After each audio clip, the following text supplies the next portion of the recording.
I want to introduce the General Manager of Israel of Bombardier, Eran Cohen. As you may know, Bombardier is one of the largest companies in the world in their field, and Bombardier Transportation is doing business in Israel in a very large way. And Eran is managing this business here in Israel, and we want to learn from him what he thinks about our business here. Thank you very much. Eran, please. Good morning, good afternoon, and good evening to everybody, wherever you are. My name is Eran, as mentioned by Yuda. Thank you, Yuda. I'm managing the Bombardier Transportation Israel. And I would like to talk with you a little bit today about the mobility solutions and how this could be a stimulators to the economy. And I really like the sentence made by Professor Yaron Amir, how not to waste a good crisis, and the link that our industry on the solution that could be stimulating the economy on the day after. So I will start with showing the presentation, telling a little bit about who is Bombardier Transportation, what are we doing in Israel, and talk a little bit about the mobility solutions. 1 second. Okay. So first of all, who are we? Bombardier is a strategic rail technology partner to cities and countries around the world. The theme is that we help people move, and you can see from the facts and figures that we are showing here, we are partnered to over 200 cities around the world. We are moving 500 million passengers a day. That's pre-corona, of course. We are moving them over 70,000 of trucks in the world, in more than 100,000 trains.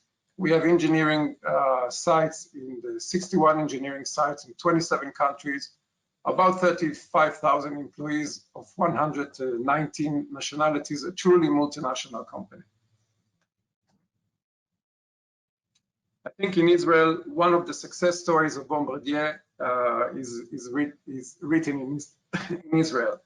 In more than 2 decades of commitment to this country, we were fortunate and are fortunate still to contribute to Israel's growth by delivering hundreds of trains and electric locomotives, and actually being Israel Railways a partner of choice in the, I would say, national electrification program, which is taking over the last years. In fact, our trains, electric locomotives and double decks are the first one to travel on the newly Tel Aviv-Jerusalem line. We are particularly proud of our last 10 years investment back in the country, where we have invested more than 150 million euro in local industry, developing local industries. And in fact, we are the only, so far, train builder who has local production sites for heavy trains. And we are employing tens of employees in the south part and north part of Israel, training them, developing rail systems and expertise. As I mentioned, we are located in 3 sites. When I was joining Bombardier in 2007, we were about 3 employees in 1 site, an office in Ramat Gan. And I'm very proud that today, after almost 14 years, we are more than 130 employees in 3 different sites around Israel. So Professor Yaron talked about the Israel economies and the policies under the COVID-19 crisis. And I believe that Israel's focus and acceleration of infrastructure and railway projects are now required more than ever to stimulate the economy, and as we said, not to waste a good crisis for that. Let's remember for a second, what are the top benefits of public transportation and investment in infrastructure in normal days, and of course also in crisis days. So first of all, investment in infrastructure and rails equals economic growth. It saves energy, it reduces pollution. In fact, as you can see, the rail contribution pollution, CO2 pollution, is only 1.6% versus 26.4% of the road. Of course, railway and mobility, it creates movement of production capacities, people and goods. It reduces the road congestions and accidents.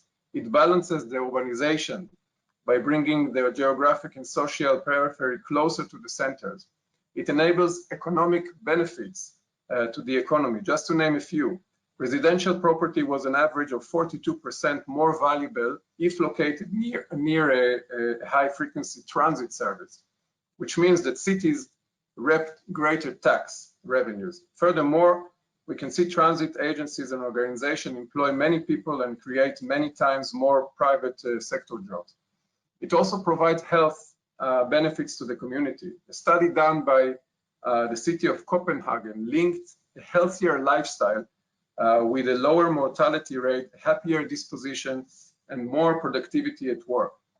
And finally, it makes an efficient use of our limited land resources, especially in Tel Aviv and other metropolitans. What is the situation today in Israel? It was mentioned also by Professor Eran. So everybody recognizes that in Israel, we are in fact in a mobility crisis.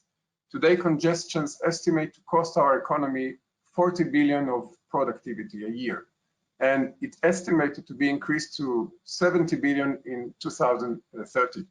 So what does the city of the future look like? The city of the future will be shaped by mobility. Mobility is when you think of it, is more than a human issue than a technical issue, because we are constantly moving and will continue to do so after the COVID crisis. This is our human nature, to discover, to explore, and to go beyond. And mobility is the heart of the development, from population growth to urbanization, connectivity, and environment. So what do we think we need to do today at this time more than ever? So we believe, as always, that rail is the solution for today mobility solutions, issues more than ever. Infrastructure development equals economic growth, and mobility is a key economic driver.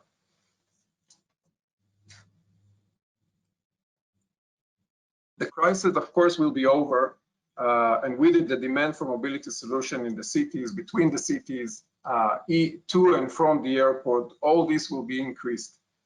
The top 600 urban centers generate more than 60% of the world's GDP, and those cities need to be smart. They need to provide working and living space for millions of people in more efficient way.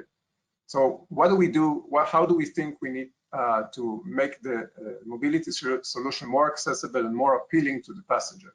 So first of all, we need to address the passenger expectation. And what is the normal passenger expect? It expects to have available and safe mobility solution, frequent and accessible.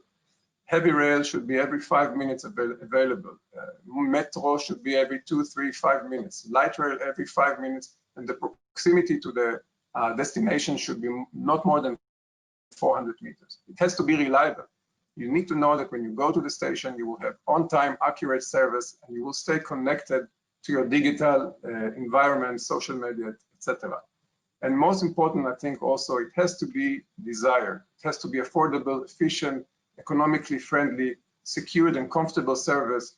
That those are the added value that will make the mobility public transport selection of choice. So just to conclude, what we need to change today in order to do it better. So first of all, and let's use the time today when we have, let's say, a slowdown in the economy and less traffic on the roads. So first of all, we need to advance the planning reforms by prioritizing the infrastructure projects. For instance, the metro law. To reduce bureaucracy barriers, we need to recognize that transportation is in a state of emergency and to accelerate the implementation of investments. We need to incentivize public transport usage over our private cars, metropolitan levies, for instance. We need also to learn from other experience in other cities around the world, mistakes, lessons learned, best practices. We need also to neutralize political pressure groups like leasing companies, fuel companies, and car lobbying. Finally, I think the vision is that we need to tailor a rail system to each individual city and region that considers geography, cultural implication, and specific technical requirements. Rail solutions are needed all along the value chain whether it is a light rail vehicle, metro, heavy rail, high-speed rail, and so forth. Thank you very much.